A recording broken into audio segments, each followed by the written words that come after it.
A while ago, I made a video about the suffering of playing one life mode in Ori and the Blind Forest, but apparently I didn't learn anything, because I had the great idea of trying an even harder challenge. Oh boy, why have I done?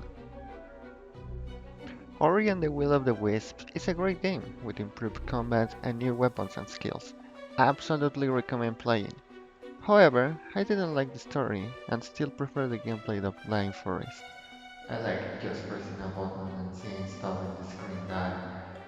But other than that, I also love the atmosphere and story way more, so I decided to do something really dumb and try to beat the entire game without taking damage, because it's not going to be that different from one life, right?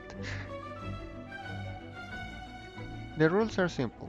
Everything in the game is one hit kill. We complete the game using the intended path, and I can't pause or stand still to rest. Only exception are the unskippable cutscenes, because I like to suffer.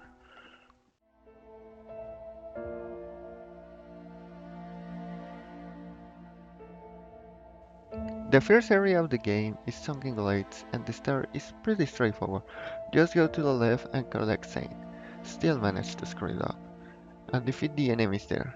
After that is where the fun begins. Avoid the first area is already a pain, because spike slimes are super annoying. They shoot spikes for basically everything. Standing near, attacking them, killing them. And while the pattern can be mostly learned, it's still difficult to dodge them and can be really unpredictable. Thankfully, most of them are at the beginning of the game, so when I died, and it happened a lot, I didn't lose a lot of progress. Otherwise, this will be insanity, assuming it isn't already. They even have this weird property where they are immune to damage while they are attacking for some reason. I don't know why the game is like this. I played this area so many times that I eventually learned the patterns very well and even got to the spirit tree with variations of 10 seconds. That is how repetitive it was.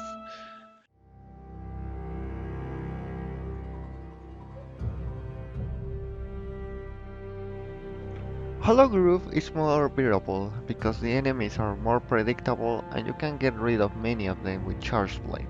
Also, there are plenty of crystals to recharge your energy, and that gives you more firepower.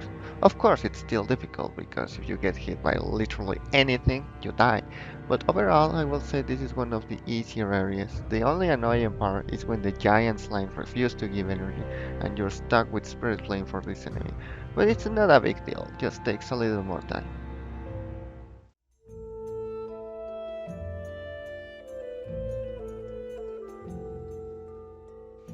After following Gumo for a while, he goes to the Moon Grotto, and the first obstacle are the insta-kill lasers.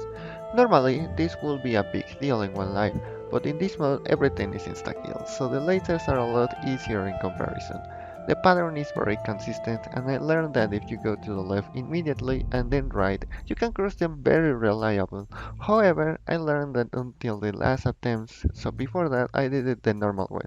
Still not a big deal. Getting to the mini boss fast is a bit risky because it's rather precise, but it's very consistent. I would lie if I said I didn't die here because I messed up something though. The mini boss is alright, you just have to redirect their projectile with charged flame and the key is yours. After getting double jump, there is some tricky jumping to skip some of the chasing, but it's not a problem. What is a problem is getting past the falling rocks. It's very random, but has some basic patterns. The problem is that sometimes my dumb brain has the idea to try to save some seconds and skip a cycle. That has resulted in death many times, and by this point, returning to the start starts to hit because of a little mistake. So you have to be careful and don't skip anything. After that, it's pretty straightforward. You just have to be careful in some areas like this falling slime or this crusher, because if you don't time it right, you will die. Oh no.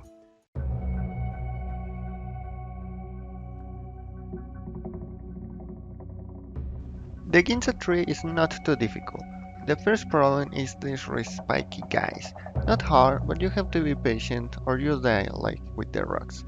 There are many tricks to speed it a bit, like using charge flame here to redirect the projectile to the door, and here to redirect it to the mini boss, allowing you to kill it really fast. Here this jump may seem crazy, but it's actually a super consistent way to get through that portal, because otherwise it's very inconsistent. Oh, I hate that portal. This is where we get Bash, and this is a very powerful skill that allows you to get out of trouble once you get comfortable with it. That doesn't mean you're gonna die less. Oh well. Just some parkour and we can chase the mini boss. This is where I take a small detour to Black Brook Burrows to get Dash. You can get it way earlier with only wall jump, but I wait until now so I can use Bash and Charge Play, making it a lot safer. Also with double jump and air dash, coming back is also safer. Still risky, but the whole game is. After coming back to the Ginza Tree, the next part is restoring the water element. The right part can be done aiming the projectile precisely. Just a little bit of practice and you can get it consistently. The King's escape itself is easier, you only have to be mindful at the last part or you're gonna die.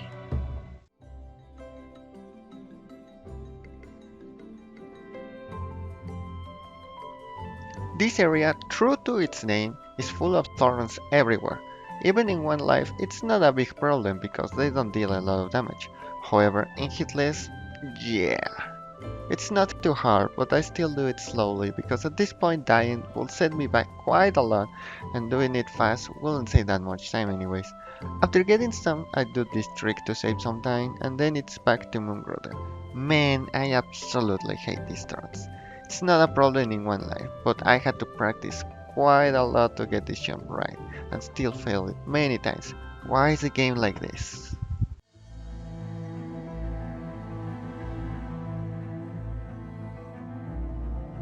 When I reached Wing Valley for the first time is when I realized how difficult this challenge really was. I thought I could brute force it like I did with one life and eventually get it. It was not the case. At least it will result in a very slow progression. I needed something that gave me a chance, something that I'd overlook in one life. And there was. I decided to watch some speedruns to take a look at some tricks speedrunners use, and while many of them are glitches to complete the game faster, which I didn't want to use, there was a trick that is a skill the game you that is overlooked by almost everyone, including me, even after completing one life. It was Charge Dash. Charge Dash is a skill that players normally don't use. To activate it, you press charge and then dash, and you go forward with a lot of speed. If you're near an enemy, you will dash towards it instead, dealing a lot of damage to it. The way to use it at the energy cost is probably why most people don't use it, including me before, but it's actually simple to use after a bit of practice. Pressing both charge and dash at the same time is very consistent, and about the energy, well, it turns out if you can sell the animation early, you get your energy refunded. It can be done with Stomp and Bash in regular gameplay, and because Bash is very generous, you can press all three buttons at the same time to get it almost always. This skill is a game changer. It's a bit complicated to use, but absolutely worth it. It's very powerful and very safe importantly against many kinds of enemies. I knew this was the answer. It also has a side effect, the rocket jump. This is tricky to do, and a glitch. And even though I didn't want to use glitches, I made an exception for this because it looks really cool. Also makes the game harder. Why am I like this? It's important that you're careful. There are many areas where the game just randomly kills you, and the list of very specific things to keep in mind is way too long. You really have to play a lot of times and practice many areas individually to get the hang of it.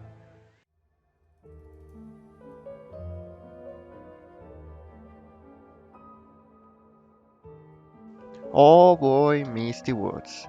This is the area I like and hate the most.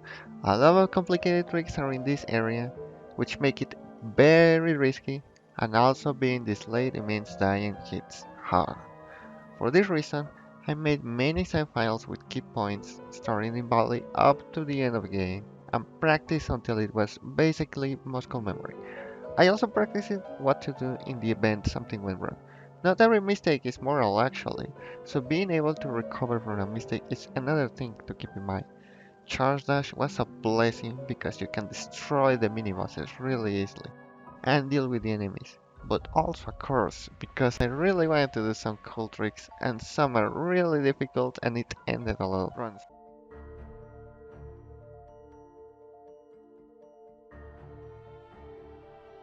Getting to Forlorn Ruins was simple thanks to Charge Dash. Also the difficult parts are in Misty, so from now on, Charge Dash only serves to make the game easier.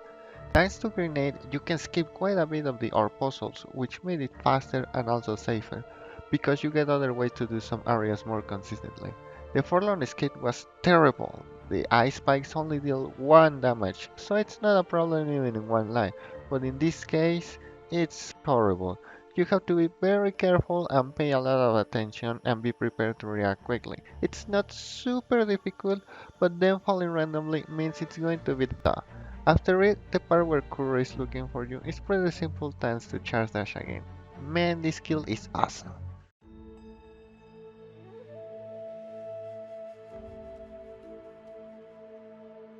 Sorrow Pass is the next area. Being a late game area means the enemies are stronger and the hazards deal a lot of damage, which we don't really care that much because everything is insta kill anyways, so this area is actually mostly the same. We can bash this projectile here to skip the door and keep the keys. This will allow us to use the keys in the next door, meaning we don't have to collect them in this light section. However, it's still precise to get this key and the last part before the door, but it's doable. After that, we use charge jump to get back, and boy, I hate this part. The walls have some weird shape that make climbing awkward, and this spider area gets a bit inconsistent. However, after enduring all of the previous areas, you kind of get used to that, and we can finally get the Sunstone.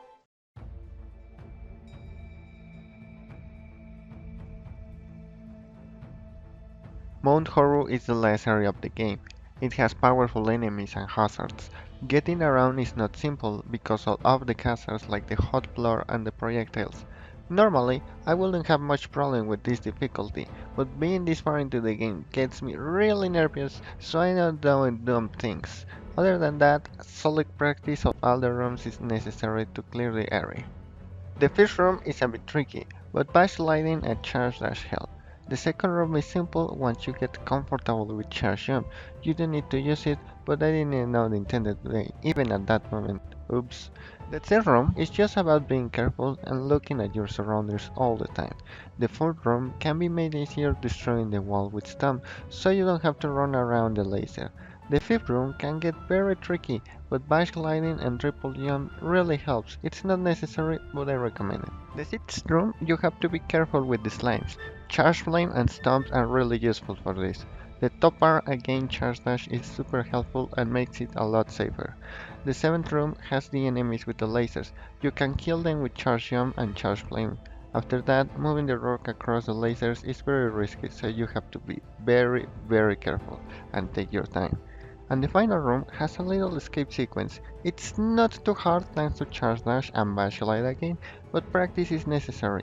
The mini-boss can be taken care of with charge dash, but you have to be careful with the projectiles of the other enemies. And now it's time for the final escape.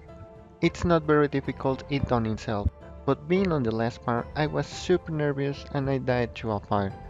That moment was horrible and it hit really hard because of how close I was. It took me over 100 attempts to get there again and finally beat the game. It was hard. Really hard.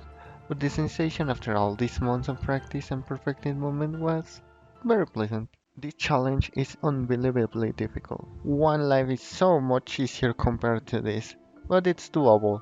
You will need a lot of patience and a lot of practice. But I really like this game and I am very happy to have finished this challenge.